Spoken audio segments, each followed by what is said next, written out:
Please welcome back to the stage, Emily's List President, Jessica Mackler. We were made for this moment. We were made for it. Light it up, 'cause we own it. 'Cause we own it. Thank you. Good evening, everyone. What a room. I am so grateful to be here with you. Thank you to everyone who helped make tonight possible. To the Emily's List board and the presidents of Emily's List, our founder, Ellen, Stephanie, LaFonza, thank you for what you helped build and what you support. To the Emily's List team, I am grateful for your tireless efforts in service to our broader mission every single day. And can we say a thank you to the Anthem staff for taking such good care of us here tonight? And finally, a deep bow of gratitude to every Emily's List candidate who's done the bravest thing that you can do in a democracy and put their name on the ballot. I don't say that lightly. In the wake of the rising levels of violence we have seen against elected officials in this country, that choice is an act of utmost courage. Now, many of you in this room are familiar with the Emily's List origin story. One woman in her basement, 1985, gathering her friends to build a donor network for Democratic women. But what you may not know is what came before that legendary Rolodex party. In 1982, Harriet Woods was poised to pull off one of the greatest upsets in American politics. She stunned the establishment by winning a crowded primary against nearly a dozen men. She began the general election trailing by 17 points against a well-liked and well-funded Republican opponent. But by October, she had clawed her way into a tie. And then she ran out of money. The Democratic Party simply did not believe that a woman would win this race. And they withheld the resources that could have proved them wrong. Harriet was forced to yank her TV ads in the final 2 weeks of her campaign, and she ended up losing by 26,000 votes out of 1.5 million cast. This was a crushing defeat. But it also revealed an opportunity. If the old boys network wasn't going to invest in women, we would build our own network. And that's exactly what happened. It was, to use Congresswoman Sarah McBride's words from this very stage last year, a slingshot moment. A moment where a setback creates the conditions for a breakthrough. Because being pulled backwards, it doesn't have to be the end of the story. It can create the tension and the pressure that launches us to destinations we have not yet been.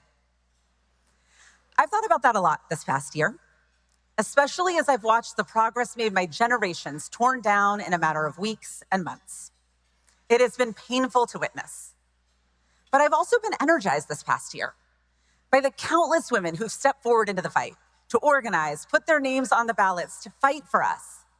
By the momentum that I'm seeing on the ground when I'm traveling across the country, by the energy in this room and thousands of rooms just like it.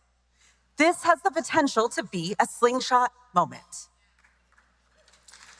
But crucially, a pullback doesn't become a slingshot on its own. The pullback, it needs to be guided, aimed, and ultimately released into launch. That's what Emily's List does. That's what we have always done. Turning setbacks into triumphs, turning the impossible into 50% plus one, turning pullbacks into slingshot moments. And so, in early 2025, Emily's List got to work. In Virginia, we didn't just set our sights on the governor's mansion, but doesn't Governor Spamberger have a nice ring to it? No, we went in with a bigger plan. We sought to deliver a governing majority. And so we recruited and we supported candidates in 10 state legislative districts, and we flipped every single one. Emily's List women delivered the first trifecta for an incoming Democratic governor in 30 years in Virginia. And that includes, by the way, Lieutenant Governor Ghazala Hashmi, the first Muslim American woman ever elected to statewide office. In New Jersey, we elected Mikey Sherrill governor in a landslide. In Miami, we elected the first female mayor in the city's history. And in Pennsylvania and Wisconsin, we protected key Supreme Court seats. Last year, from this stage, I told you that women were going to be front and center on how we retake power in this country.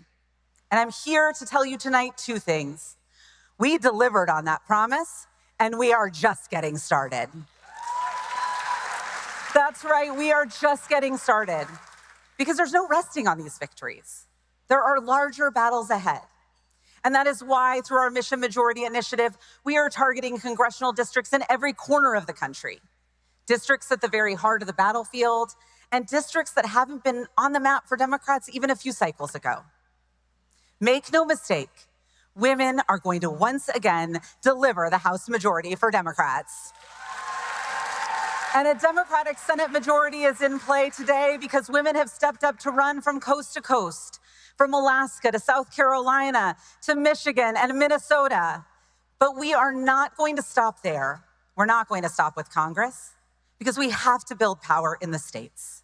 And through our state power plan, we are taking the model that worked in Virginia and we are deploying it in states across the country to elect women governors, attorneys general, state Supreme Court justices, state lawmakers.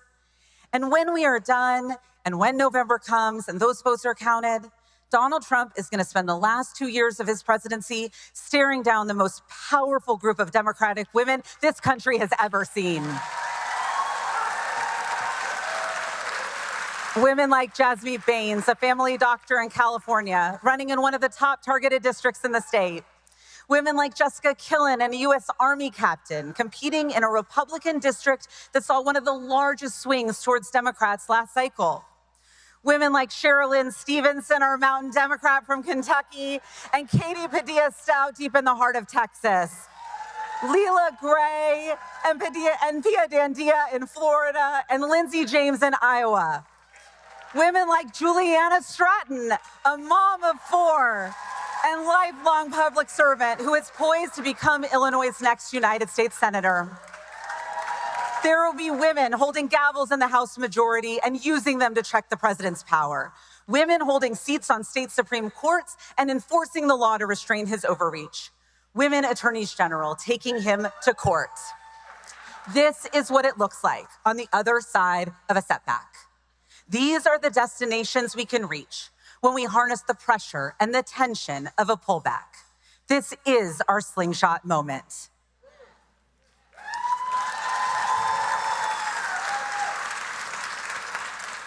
Now, I know there are people in this room and people across the country who are asking where the Democratic Party goes from here. It's a fair question. Our brand isn't carrying us the way we'd like it to. But here's what I've seen this past year. In race after race, our candidates are voters who have every reason to be skeptical of Washington, skeptical of both parties, skeptical of politics altogether. They are gravitating towards these women. They are trusting these women. They are believing in these women because of who these women are, what they've lived, because of what they're fighting for. That's why Mike Sherrill was able to improve on Democrats' 2024 performance in every single New Jersey county. It's why Emily's List women were able to secure the largest majority in the Virginia State House since the 1980s. And it's why Juliana Stratton was able to win that Illinois Senate primary despite being outspent 4-1. The women on the ballot this year, they aren't just our best shot at winning. They are modeling the kind of leadership this party is going to rally around for years to come. Leaders who can appeal to independent voters, who can compete in Trump territory, who can energize our base, and who can build the kind of broad and durable and diverse coalition our party will need in 2028 and beyond. And so if you are wondering where the Democratic Party goes from here, look at these women. Because women don't simply support the strategy, they are the strategy. Women are how we win.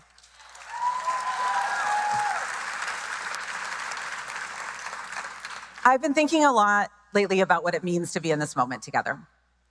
So last month, like many of you, I was watching the coverage of the Artemis II journey, captivated by it, to the moon.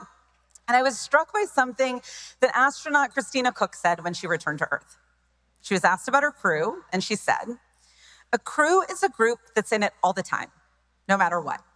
that is stroking together every minute with the same purpose, that is willing to sacrifice silently for each other, that gives grace, that holds accountable. A crew is inescapably, beautifully, dutifully linked. I can't think of a better way to describe a movement. Our movement. Everyone in this room is here in service to a common purpose. We are inescapably linked, bound by this chapter of history we have found ourselves in, happy warriors in the eternal fight to create a better future. Thank you for being in this fight with us. I know that we have already asked a great deal from you, but tonight we're just going to ask a little bit more. Because tonight we need to all make a decision to grab a paddle and row, to finish what we started, to meet this moment with the seriousness that it demands. We are, after all, beautifully and dutifully linked. Thank you, and have a great night.